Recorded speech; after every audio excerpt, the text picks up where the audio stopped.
when it started, it was when I was between 11 and 12 years old. I was always connected to my guides since I was born. I was able to see them all the time at school, home, everywhere. And was this day that I went to eat something, to eat hamburgers with some friends, and suddenly two of them appear, like at McDonald's, but it wasn't McDonald's. So they appeared there, and they told me that in 7 days from that time, I would start to remember everything I've done before I was born, and that I will not be able to see them anymore, but I would be able to feel them. In order to survive to all my memories coming, I had to follow what they taught me when I was a kid. So they taught me a lot of things, so it was really useful when I started to remember. So in between 11 and 12 years old, I went to school. Next week, they gave us a paper, history, for ancient civilizations, like 3,000 years before BC. And when I saw the picture of the pyramid, I just had a headache, and all the images with emotional stuff came. Like, I saw myself in front of the Sphinx with the face of a lion. I was a woman, there was my husband there, and we were worried about something that I've listened in a reunion. So that all these adult things when I was 12 years old. So that's how it started, and every day was a different memory from my families, from everyone in the past.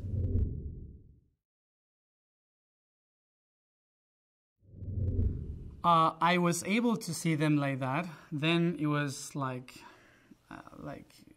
something really like a cloud with a human shape, normally without a face, just eyes and round head, with light. But mostly I listened to them here, like vibrating in the heart. When I was a kid, I was able to see them. Then I couldn't see them anymore. When I was 17, I saw them again. Then I stopped seeing, and then when I was 24, I saw them again. So it's like for periods that I can see them or just hear them. For me, it was never scary because I was born seeing them. For me, it was normal. For me, it was like a brother or an uncle that went away for a trip and then they went back.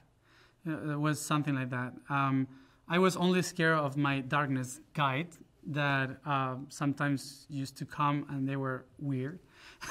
So that would be scary at the first time, but then I wasn't scary anymore because I knew why they were there. But no, for me, they only changed their aspects according to my age, so I was more related to them.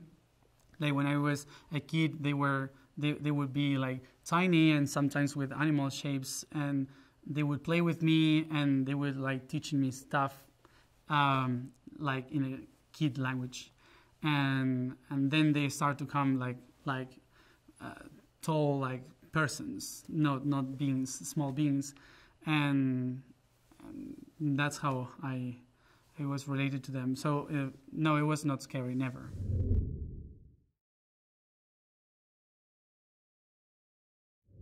Well, it was weird, of course, at school to get related to the people because everyone was willing to do stuff that I don't wanted to do. Even though my guides and other beings that I was able to see, they would always tell me, you have to be like a human. So you have to play, you have to, they were teaching me that I needed to learn about emotions, that I had to be there like if it was a trip to, I don't know, to the rainforest and I was looking at monkeys in school. so I had to, I had these friends from other dimensions that really helped me to understand how society was and not to judge it. So it was difficult because at a lot of people doesn't understand.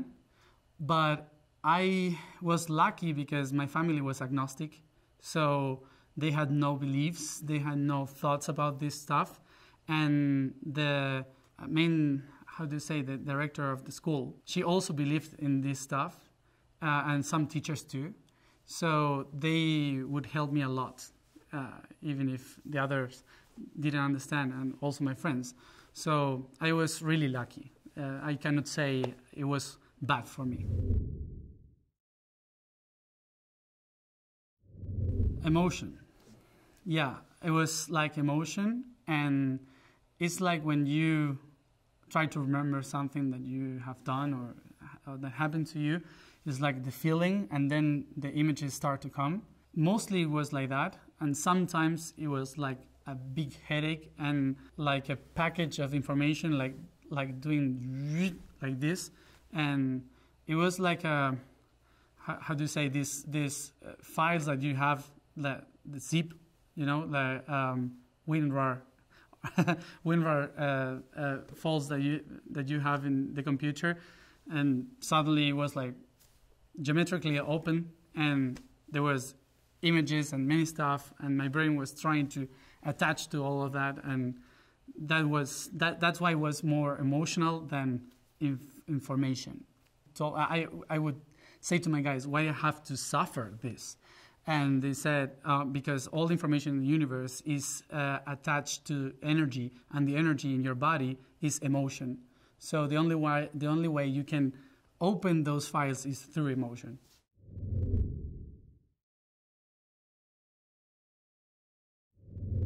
The Akashic Records is everywhere.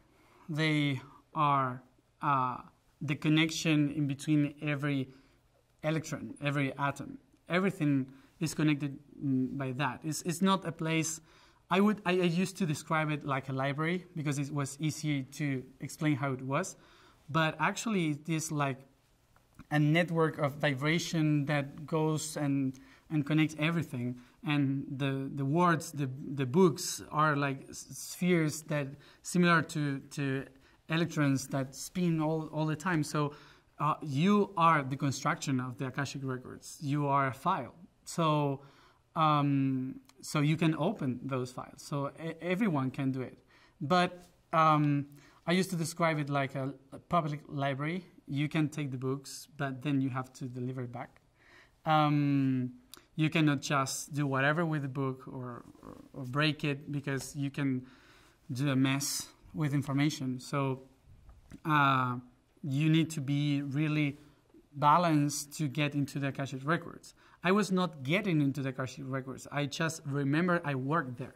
I used it to describe my job there like an positive electron in a cable through internet. I was just doing that. That's my spirit. that was all, but it was amazing.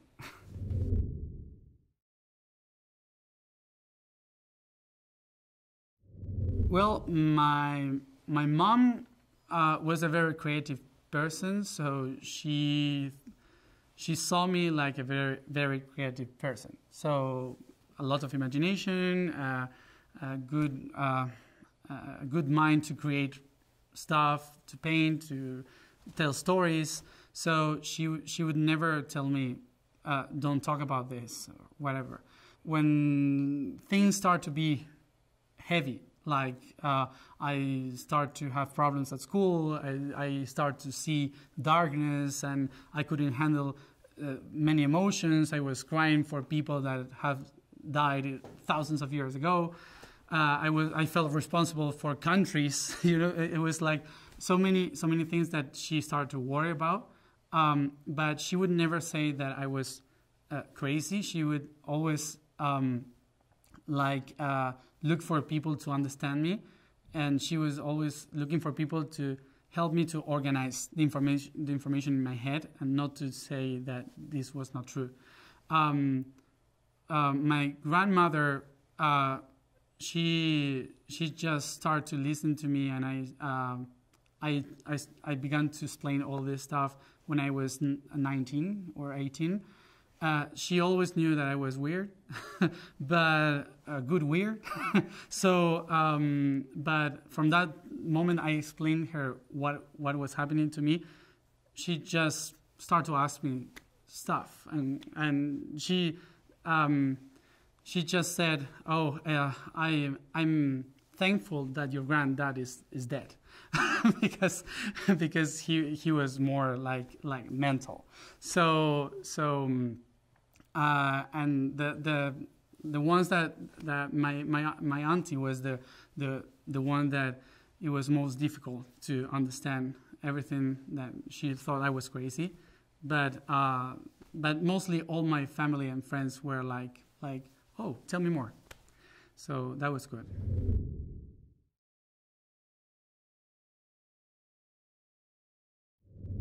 Well, I guess that the most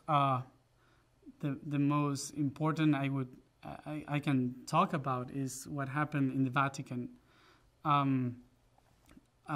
There's thousands, but I guess that one I received information that we had to turn the vibration of the biggest key in the world. I was in 2012 doing a trip around the world, seeding keys, copper keys in the world, so I could open the doors of energy for all my job after doing that. And when I arrived to Antarctica, I was in Antarctica December 21st, 2012. And that was a whole other story, fun story. But when I was there, the information I received was, now you have to wait for the big lightning in February 2013. And after March 2013, the energy of the south would be in the north. And when the energy of the south is settled in the north, you would be able to open and to turn the biggest key in the world that would turn every key. And I had no idea what it was until we saw the lightning coming in February 2013 into the Vatican. And that lightning was the same day that the Pope quit and the Argentinian Pope became the Pope. So from the south to the north. And the biggest key in the world is the Vatican, because the St. Peter's Cathedral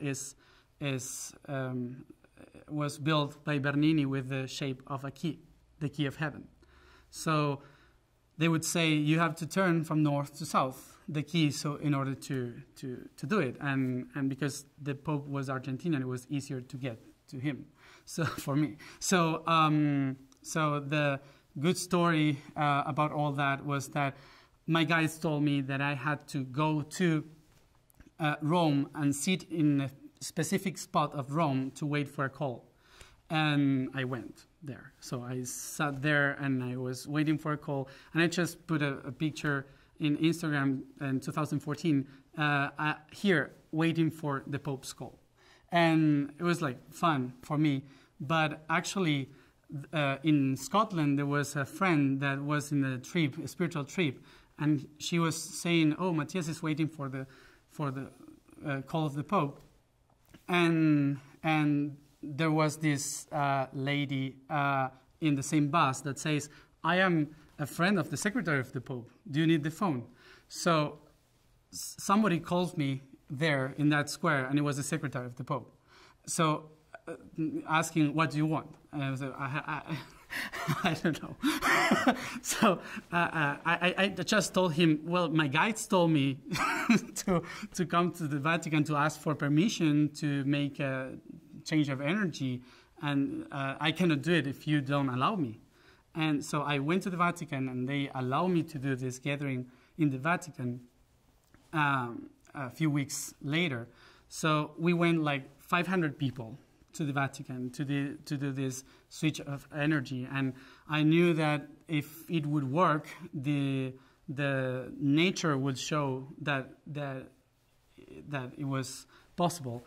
So during the whole day in Rome, June 14th in 2014, we were working with the energy of the Vatican, and suddenly this big storm appears just out of nothing, and it was news there because it was so many lightnings, and we were the only 500 people running in the streets with the lightnings and doing all this job of energy. And suddenly, when the moment was to open the portal, this big lightning, exactly like the one in February 2013, goes to the Vatican, and everything starts to vibrate so hard that we all ran to the square, and we were there just switching the energy, and suddenly the sun comes with all these lightnings from behind the cupola of the Vatican, and 2 rainbows in the door of the Vatican opens, and suddenly everything's clear, and that's it. So it was like nature working with us during these hours, and because of that, I was invited by the secretary to give the Pope a message and to give it in his hands. And it was not about religion. It was because my guides told me, you cannot fight against the old system. You need to love the old system in order to transform it in love. Otherwise, it would be always fight, fight, fight, fight. So you should not go against something that is ending. You should go and hug it so you could transform together.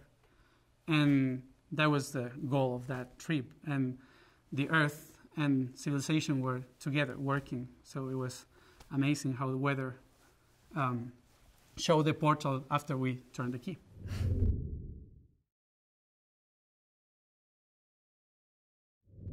Oh, like me yesterday. We are all on that. Well, the thing is that we are always awakening. So there's no way to escape the feeling of frustration or feeling of weirdness or feeling that you're getting crazy. Because in order to understand a bigger picture of how the universe works, you have to break your own mind. That's why you kind of need to become a little bit crazy to understand something bigger.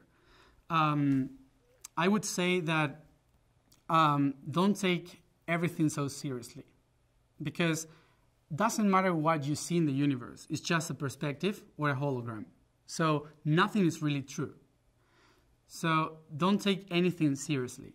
Not even what you remember in the past, other dimensions, other beings, darkness, light, anything. Anything really is real. It's just different perspectives. So when you're opening your mind, you're just like going of these layers in the onion that you're just trying to discover the core. So when you are trying to take the layers of every part of the onion to get to the core, you will cry a lot. Yeah, that's natural. So there's a lot of suffering involved, because it means that a part of you needs to die so other part can be born and understand itself. So that's why it's so hard, this process of awakening. But we always need to know that this is like die, born again. So I would say don't take anything so seriously. And remember that we created all this to play. This is a game. So you have to learn how to play with it.